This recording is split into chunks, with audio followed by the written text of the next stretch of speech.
The coffee spill occurs. The room freezes while one person remains unnervingly still, wiping the surface with a rhythmic, mechanical precision that feels entirely devoid of pulse. This practice stoicism is not strength, but a sophisticated dampening of the nervous system, designed to bury a scream before it ever reaches the throat's surface. Behind the steady hand lies a terrifying secret. The resilience they project is merely a thin, brittle ceramic shell protecting a core that has already shattered. You see them in the office during a crisis, their eyes tracking the panic of others while their own heartbeat remains a flat, simulated line of composure. They are the first to offer a solution, yet their movements are clipped, lacking the fluid warmth of a person who actually feels safe in their body. Observe the dinner guest who never fumbles a glass. They hold the stem with a calculated pressure, ensuring that no sudden vibration betrays their internal tremor. When a partner asks for emotional depth, they provide a checklist of logical observations, using the language of self-improvement to build a wall against actual intimacy. In the gym, they push through a torn ligament without a wince, mistaking the disconnection from their own physical agony for a sign of superior mental fortitude. The silence they maintain during an argument is not patience. It is a tactical withdrawal into a fortress where the messy variables of human emotion cannot penetrate.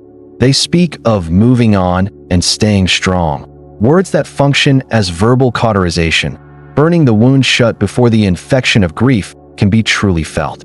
Notice the way they sit in a waiting room, spine perfectly aligned with the chair, feet planted firmly as if bracing for a sudden, violent tectonic shift. When a friend shares a tragedy, the resilient one offers a platitude about growth, their eyes scanning the exits while their mind calculates the cost of staying. The masking is subtle, appearing as a high-functioning reliability that colleagues praise, unaware they are witnessing a ghost performing the labor of a living man. They curate an environment of extreme order, where every book is flush with the shelf, because any external chaos threatens to trigger the landslide they carry inside. During a celebration, they are the ones taking the photos, hiding behind a lens to avoid being seen, transforming a shared moment into a sterile, distant record. If they trip on a sidewalk, they are upright before the onlookers can gasp, brushing off their knees with a smile that never quite reaches their vigilant eyes.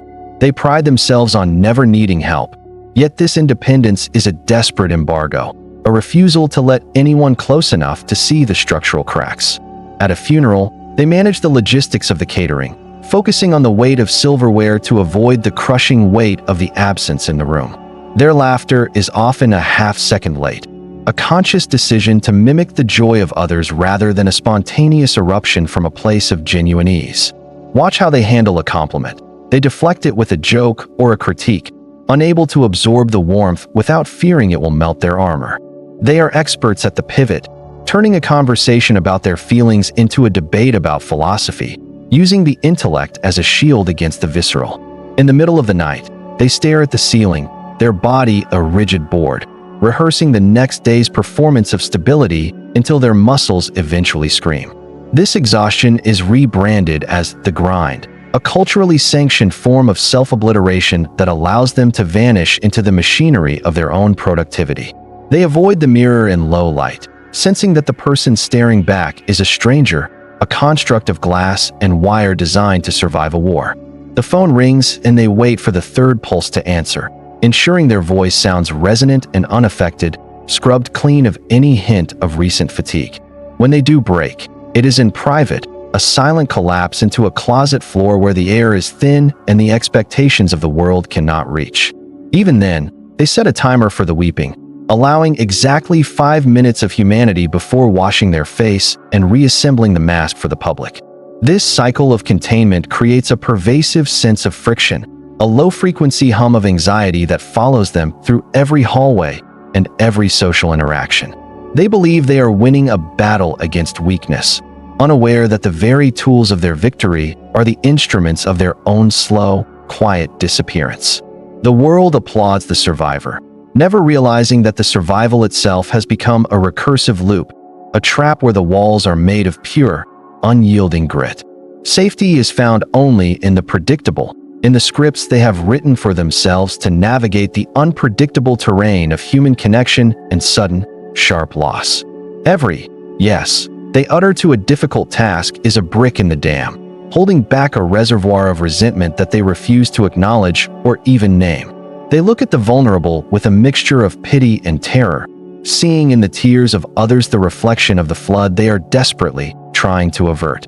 The resilience is a lie told to the self, a narrative of triumph that ignores the fact that a truly strong structure does not need to be so rigid.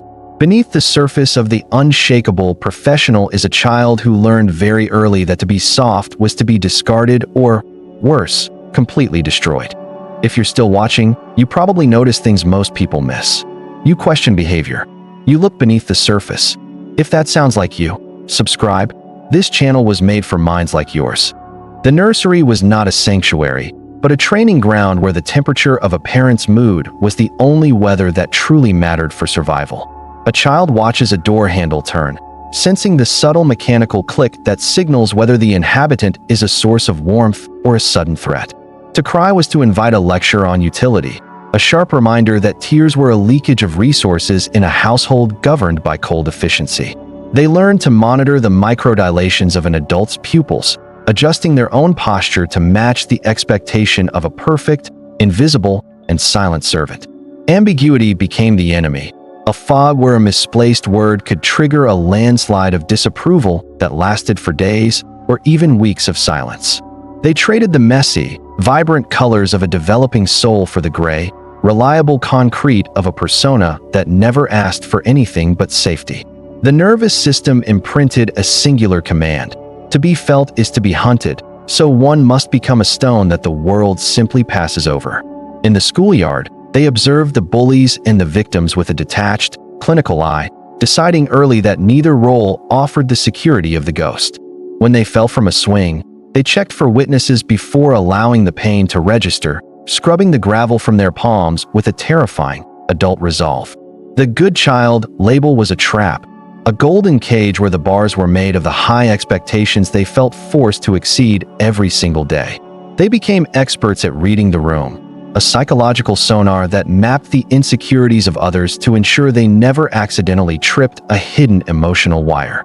Spontaneity was excised like a tumor, replaced by a rigid internal script that accounted for every possible rejection before it could ever manifest in the physical world. The body remembers the stifled breath, the way the ribs became a corset to prevent the chest from heaving with the weight of an unexpressed sob. This physiological bracing became the default setting, a permanent state of high alert that the adult now misinterprets as a natural, enviable gift for focus. They were never allowed to be small, so they grew upward with a hollow center, a stalk of bamboo that looks sturdy but lacks a deep root. The trade-off was absolute. They gained the ability to endure any hardship by sacrificing the ability to feel the genuine joy of being truly seen. Now, as an adult, the sight of a messy room or a chaotic schedule triggers a primal panic, a recursive loop of a child's fear of being found. They view their own needs as intruders, unwelcome guests that threaten the carefully maintained equilibrium of a life built on the premise of being entirely self-contained. The subconscious prison is decorated with trophies and accolades, yet the occupant spends every night checking the locks on a door that has no external key. They see a parent's aging face and feel only a cold, professional obligation, the umbilical cord of empathy having been severed by years of tactical emotional distance. Every achievement is a plea for a validation that was withheld, a ghost signal sent into a void that can no longer be filled by any modern success. They are haunted by the version of themselves that was allowed to be weak, a phantom twin they buried in a shallow grave behind the tool shed. The rigidity of their current life is a memorial to that lost child, a protective wall built over a site of ancient, unacknowledged, and still smoldering psychological ruins. Safety is now a mathematical equation, a series of controlled variables that they solve daily to avoid the terrifying arithmetic of a truly spontaneous human connection. They believe they have evolved past the need for others, unaware that this independence is the final, most sophisticated symptom of a profound and early abandonment. The prison walls are invisible because they are made of the very traits the world admires, a cage constructed of reliability, grit, and unwavering, stoic strength. They walk through their own lives as a warden, patrolling the perimeter of their heart to ensure no unauthorized feelings escape the high-security wing of the mind. This origin story is not a narrative of growth, but a chronicle of a successful siege where the defenders eventually forgot they were even under attack at all. The armor has fused with the skin, making it impossible to remove the protection without tearing away the very essence of who they believe themselves to be. In the boardroom, they are the anchor of reason, their voice a steady, low-frequency hum that silences the room by the sheer weight of its detachment. Colleagues mistake this for leadership, yet there is a subtle, icy friction in the air, a sense that one is talking to a pre-recorded message. In a marriage, they are the partner who never forgets an anniversary, yet handles the intimacy of the bedroom with the efficiency of a scheduled maintenance. The spouse feels a growing, quiet desperation, a sense of being a guest in a museum where the curator is polite but entirely, chillingly unreachable. When a friend breaks down, the resilient one offers a list of high-performance habits, unaware that their lack of tears is felt as a profound betrayal. They move through social circles like a ghost in a machine, providing utility and reliability while never leaving a footprint of their own authentic, messy humanity. The friction manifests in the way people stop joking when they enter the room, sensing a judgment in the stillness that the individual does not intend. Power structures reward this behavior, promoting the one who can work 20 hours without a complaint, never seeing the hollowed-out eyes behind the blue light glasses. They are the fixer in every friend group, the one who handles the bail or the hospital bill, using logistics to avoid the vulnerability of sitting. The identity-shattering realization arrives in a quiet moment. You are not respected for who you are, but for how much weight you can carry. Others feel the coldness before you do, a thermal drop in the conversation that occurs whenever you refuse to admit that you are also afraid. Modern environments amplify this dysfunction, praising the indestructible employee who treats their own nervous system like an enemy to be subdued through sheer willpower. Relationships become a series of transactions, a ledger of favors and duties that replace the terrifying, unpredictable flow of a genuine, two-way emotional exchange. They believe they are protecting their loved ones from their weakness, yet they are actually starving them of the only thing that truly creates a bond. In conflict, they use logic as a bludgeon, dismantling the partner's emotional plea with a clinical accuracy that leaves the other person feeling small and insane. They are the pillar of the community, the reliable neighbor, the tireless volunteer, all roles that provide a socially acceptable way to avoid ever being alone. The exhaustion they feel is not physical, but the spiritual fatigue of a performer who has forgotten that there was ever an audience to go home to. They find themselves drawn to people who are chaotic and expressive, a subconscious attempt to outsource the feelings they have spent a lifetime trying to bury. Yet, they eventually punish the partner for that very chaos, seeing in the other person's vulnerability the failure they have worked so hard to excise. The social mask is so well constructed that even the individual's therapist struggles to find a crack, encountering only a series of insightful, intellectualized observations. They describe their childhood trauma with a shrug, "It made me who I am" narrative that functions as a final, iron door against the pain. Modern success is the ultimate camouflage, allowing the fragmented self to hide behind a title, a salary, and a reputation for being completely unflappable. The world encourages this slow suicide of the soul, calling it maturity and professionalism, while the person inside slowly turns into a statue of cold salt. They realize, with a start, that they have no best friend, only a network of people who admire their strength but would never dare to touch. The isolation is the point. If no one is close enough to lean on you, no one can feel the way you are shaking. They carry the world on their shoulders, not out of a sense of duty, but because they are terrified of what happens when they let go. The weight has become their only definition, a heavy, crushing proof of existence in a world that feels increasingly like a series of empty, digital echoes. The digital age provides the ultimate shroud, a curated gallery where the grind is sanctified as a holy pilgrimage toward a sterile, unreachable perfection. Scrolling through a feed of optimized lives, the resilient person finds a reflected justification for their own hollowed-out internal state of constant, high-alert performance. Technology allows for a precise, detached intimacy, a series of asynchronous texts that replace the terrifying, real-time vibration of a human voice in a room. They use productivity apps to quantify their existence, turning the simple act of breathing into a metric of success that can be measured and conquered. The cultural incentive is clear. We celebrate the unbreakable CO, while the person behind the desk is actually a collection of jagged, unintegrated psychological shards. Every liked post about mental toughness acts as a microdose of anesthesia, numbing the awareness that the toughness is actually a sophisticated form of paralysis. In a world of constant surveillance, the mask must be worn even in sleep, as the subconscious learns to perform for an invisible, judgmental digital eye. The cost of maintenance is an escalating tax on the soul, a debt that can no longer be paid by simply working a few hours harder. They find themselves trapped in a safety that has become a cage, a high-security cell where the bars are made of their own admired accomplishments.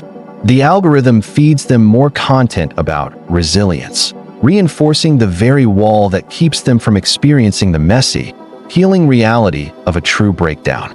Digital wellness becomes another task on the list, a performative meditation that is more about the streak on the app than the silence in the heart. They feel a growing resentment toward the softness they see online, a visceral anger that masks a deep, forbidden envy for those who can simply collapse. The tension increases as the gap between the online avatar and the internal ghost widens, creating a psychic pressure that threatens to implode the entire structure. They are a ghost in their own machine, a consciousness that watches its own life happen through a series of filtered lenses and strategic, high-impact captions. The safety of being unreachable is the ultimate trap. No one can hurt you, but no one can find you in the dark, either. Modernity rewards the bypass, the quick fix, and the stoic endurance of the unbearable, while the body quietly tallies the score of every ignored, internal scream. They realize that their freedom is a fabrication, a choice between different brands of the same heavy armor they have worn since the very beginning. The cage is comfortable, temperature-controlled, and filled with the latest gadgets. Yet the occupant is starving for a single moment of unscripted, raw reality. Every notification is a demand for a performance, a ping that triggers a Pavlovian response of, "I am fine, I am capable, I am strong." They look at their high-resolution life and see only the pixels, the tiny, disconnected dots that never quite form a coherent picture of a whole human. The fear of being found out as a fraud is constant, even though they have never actually lied about a single, external fact of their success. The lie is deeper. It is the fundamental lie that they are a person who does not need to be held, comforted, or truly known.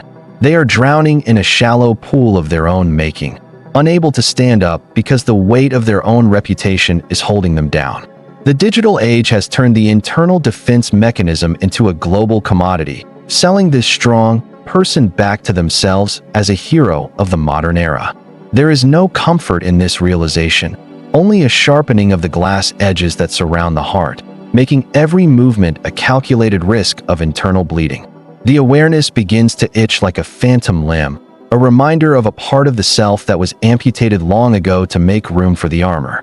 They stand on the edge of a breakthrough, yet the sheer momentum of their own resilience keeps them running toward the next, inevitable, and silent exhaustion. The realization arrives not as a liberation, but as a cold, heavy fog that settles over the achievements you once used to define your worth. You stand in a kitchen at midnight, clutching a glass of water, suddenly aware that the silence of the house is a mirror of your own hollowed interior. The impulse to fix this awareness is merely the final, most desperate defense of the resilient mind, seeking a task to bury the burgeoning dread. You look for a book, a podcast, or a breathing technique, attempting to systematize your own soul into a manageable project with a clear, measurable outcome. This self-work is a sophisticated avoidance, a way to stay busy so you never have to sit with the raw, vibrating terror of being fundamentally broken. There is no breakthrough waiting at the end of this script, only the exhausted recognition that your strength was a lifelong apology for existing at all.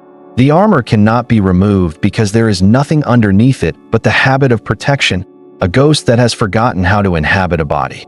Others may offer comfort, but their words slide off your ceramic surface, unable to penetrate a heart that has been surgically hardened against the world. You see the pity in a stranger's eyes and realize they are looking at a monument to a war that ended decades ago, yet you are still patrolling the ruins.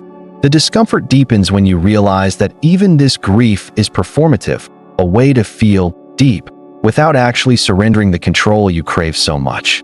The fix-it impulse is a lie. You cannot repair a structure that was built on the fundamental premise that the architect must never be seen. You are left with the crushing weight of your own reliability, a high-functioning machine that everyone depends on, but no one truly knows or loves. The safety you built is actually a tomb, and the resilience you prized is the heavy stone rolled across the entrance to keep the light out. The mirror no longer offers a person, only a series of tactical decisions and a list of survived traumas that have become your only personality. There is no resolution, no 5 steps to healing. Only the haunting knowledge that you have won a battle at the cost of your own humanity. You will wake up tomorrow and put on the mask again, because the alternative is a disintegration that your nervous system simply cannot survive. The cycle continues, a rhythmic, mechanical pulse of staying strong, while the person you were meant to be remains buried in a shallow, forgotten grave. You are the hero of a story that has no audience, a survivor of a catastrophe that you are now recreating every single day of your life. The insight provides no warmth. It is a clinical light in a cold room, exposing the cracks without offering the clay to fill them back in. You are resilient, yes, but you are also a ghost, haunting the hallways of a life that was supposed to be your own vibrant, messy creation. The screen fades to black, but the tension in your shoulders remains, a permanent physical record of a burden you are still refusing to put down.